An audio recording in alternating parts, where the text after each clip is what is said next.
ሰላም አለይኩም ወራህመቱላሂ ወበረካቱ። ሰላም ጤና ይስጥልኝ። ውድና ተከበራችሁ ቻናል ቤተሰቦች እንዴት ናችሁ? ደህና ናችሁ ወይ?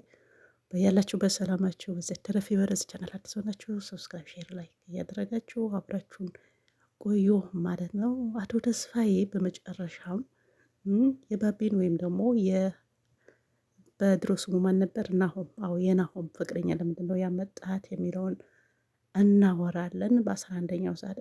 እንደው ዋናዋ ተንኮለኛ ወይም ደግሞ ሴጣንዋን ትዝታ ሄዳለች ስንል ደግሞ እሱ ደግሞ ብሶ ሊገኝ ነው ማለት ነው።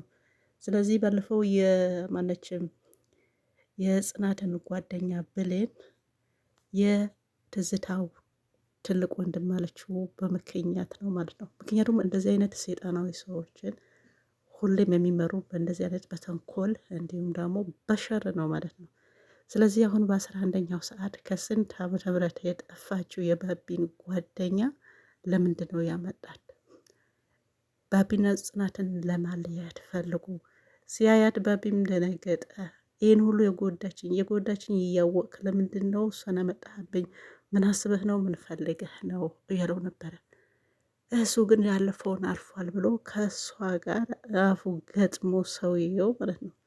ይህን ሁሉም ለምንድን ነው ተፈለገው? ጽናትን ከዛ ድርጅት ወይም ደግሞ ከዛ ካምፓኒ ለማባረር ነው ዋናው ፍላጎቱ ማለት ነው። ሰውየው ፍላጎቱ ይሄ ነው፣ ሌላ ምንም አይደለም። ስለዚህ ያን ከፈለግ ደግሞ አንደኛ ድርጅቱ በምንም ተአምር የሆነ ጥርጣሬ ነገር አለው ይመስለኛል ባቢ ላይ። ምክንያቱም ጽናትና ባቢ ያው ጓደኛ ናቸው፣ እንዲሁም ደግሞ ፍቅረኛሞች ናቸው። ሰውየውን ይሄ ይወቃ የሚታወቅ ነገር የለም። ብቻ እጅና ጓንት እንደሆኑ ስለሚያውቅ አልፈርምም ብሎ ስላንገራገረው በዚህ ምክንያት አድርጎ ጽናትን ያው ከዛ ድርጅት ወይም ደግሞ ከካምፓኒው ማስወጣት ስለሚፈልግ ይመስለኛል እቺ ሴትዮ ጎትቶ ያወጣው።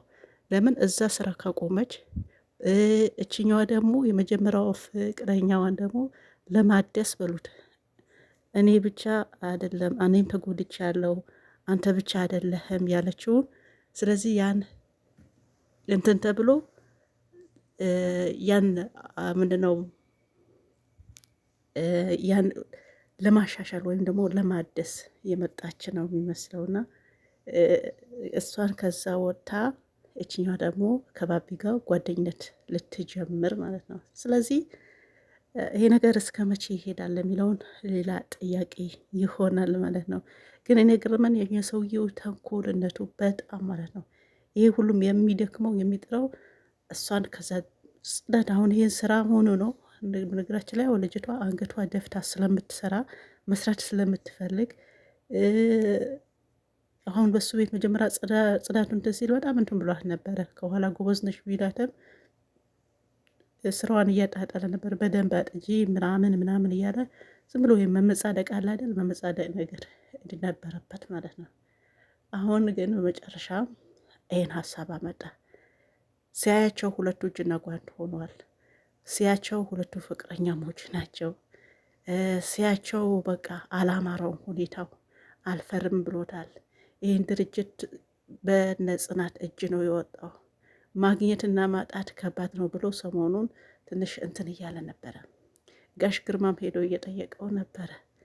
ያው ውስጡ ሁሉም ስላወቀ ዋናው ችግሩ ደግሞ ሁለቱ ጓደኛም ከሆኑ በሆነ መልክ አድርጎ ይሄን እንትን ሊሸሽበት ወይም ደግሞ ሊያሸሽበት ነው ድርጅቱ አልፈርምም ስላለው ማለት ነው።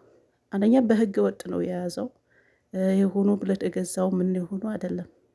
እንደው ጽናት ስለሞተች መጀመሪያ ብር ተከፍሏቸውን ለመፈረም ብቻ ነበረ። እሷ ስትሞት ደግሞ ጭራሽ የሆነ እንደገዛ ወይም ደግሞ የራሱ አድርጎ ነው የያዘውና ይሄ በህገ ወጥ ስለመጣ እንደሚሄድ ስለሚያውቅ ነው ይሄንን ሀሳብ ያመጣ ሁለቱ እንዲለያዩ ወይም ደግሞ ይሄን በተለይ ደግሞ ጽናትን ከዛ ድርጅት እንድትወጣ ያደረገው ማለት ነው። የዛ ነው የመጀመሪያዋን የተቀበላት። የሆነች ደግሞ ወይ አታምር ወይ አታፍር።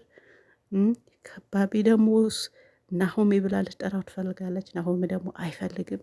ይህን ደግሞ እስከ መቼ የሚደበቅ አላቅምና እንግዲህ መቼም ቢሆን የነ ግርምሽ ሀቃቸው ይመለሳል፣ መመለስም አለበት ብዬ አስባለሁኝ። ምክንያቱም የሰው ነገር የሰው ነው እና ጋሽ መስፍን ማን ነበር? አዎ መስፍን ነው። ተስፋዬ ያው ጋሽ ተስፋዬ ያው ልጅህ በሁሉንም ነገር ነግረዋልና ነገ መውደቃ ትጠፋለህ አንተም እንደ ትዝታ። ምክንያቱም ትዝታም ያለ እሷ የእሷ ያልሆነ ነገር ነው በግድብ አቅበ ብዛ ወይም ደግሞ እንደምንም ብላ ለእሷ ለማድረግ ሞክራ ነበረ። ይኸው ደርሳ ሳትበላውም በእጇም ሳይገባ ሳትደሰትበትም ከዚህ በኋላ ይሄን ቢሮ እኔ ነኝ የምቀመጥበት ስትልም ያው ምኞቷ ከንቱ ቀርቷልና ይህንን ደግሞ እንደሆነ ባቢ በተደጋጋሚ ነግሮሃልና የእሷ ጠፋታ አንተም ነገ ከነገ ወዲያ ሳይባል ይደርሳልና ጥንቃቄ አድርግ። የሰው ንብረት ነው፣ የሰው ንብረት መለስ። እኔም ከባቢ እላለሁ።